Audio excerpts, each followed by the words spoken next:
गोंयांत 10 जानेराक green glow festival घडोवन हाडटले. ह्या फेस्टिवलाक एंटीनावाल कासव ह्या फिल्माची स्क्रीनिंग जातली. देखून सगळ्या गोंयकारांनी ह्या फिल्माचो लाव घेवचो अशें आवाहन पत्रकार आरती कुलकर्णी हाणें केलां.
नमस्कार, हांव आरती कुलकर्णी, पर्यावरण पत्रकार आसा.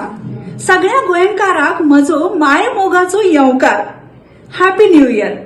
हांवें ऑलिव्ह रिडले कासवांचेर एक फिल्म तयार केल्या. पणजे येत्या त्या 10 जानेवारीक ग्रीन ग्लो फेस्टिवल आसा. थंय ही फिल्म दाखोवपाचे आसात. ऑलिव्ह रिडले कासवां गोंयांतूय येतात. मोरजे, आगोंदा, तळपणा सारख्या दर्यादेगेर ते तुमकां पळोवपाक मेळतात. गालजीबाग दर्यादेग तर खास कासवां खातीर राखून दवरल्या. ही कासवां दर्यात कितलेशेच मैलांचं अंतर भोंवतात. महाराष्ट्रांतल्यान गोंयांत आणि गोंयांतल्यान महाराष्ट्रात त्यांचे येवप वचप चालू असता. एका अर्थान ही कासवां 2 राज्यांचे संबंध जोडतात. देखून 10 जानेवारीक पणजे येयात आणि ही फिल्म पळोवपाक विसर नाकात. हांव आणि कासवा तुमची वाट पळयतले. मुजरत येयात. दर्या बरं करो.